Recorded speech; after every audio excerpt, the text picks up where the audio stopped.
బీసీల విషయంలో కేటీఆర్ నీతులు చెప్పాల్సిన అవసరం లేదని ప్రభుత్వ విప్ ఆది శ్రీనివాస్ అన్నారు. బీసీ కులగణనకు కాంగ్రెస్ పార్టీ కట్టుబడి ఉందన్నారు. మా ప్రభుత్వంపై డెడ్ లైన్ పెట్టేంత సీన్ కేటీఆర్కు లేదని, ఇప్పటికే దీనిపై అసెంబ్లీలో తీర్మానం చేశామని ఆది శ్రీనివాస్ గుర్తు చేశారు.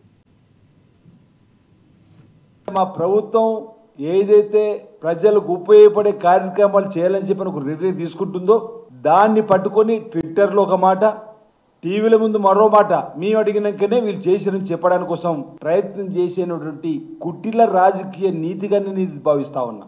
నిజంగా మీకు బీసీల మీద సిద్ధశుద్ధి ఉండుంటే ఇంతకుముందు అన్నట్టుగా మీ 9 సంవత్సరాల ప్రభుత్వ హయాంలో ఏనాడైనా బీసీల గురించి కులగణన చేయాలని చెప్పిన ఆలోచన మీకు ఎందుకు రాలేదని చెప్పిన మాట సందర్భంగా.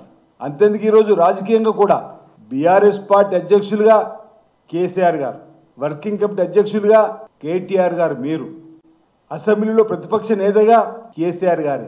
నిజంగా మీకు బీసీలపై ప్రేమ ఉంటే మీరు వర్కింగ్ కమిటీ ప్రెసిడెంట్గా రాజీనామా చేసి ఒక బీసీని ఈరోజు మీ పార్టీ అధ్యక్షుడు చేయండి, లేదు ప్రతిపక్ష నేతగా ఒక బీసీని తీసుకొని రండి.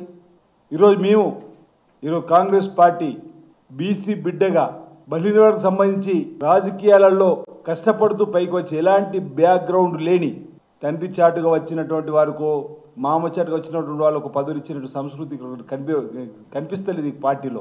దానికి నిదర్శనం మహేష్ కుమార్ గౌడ్ గారికి ప్రదేశ్ కాంగ్రెస్ కమిటీ అధ్యక్ష పదవి ఈరోజు మేము ఇవ్వడం జరిగిందన్నమాట.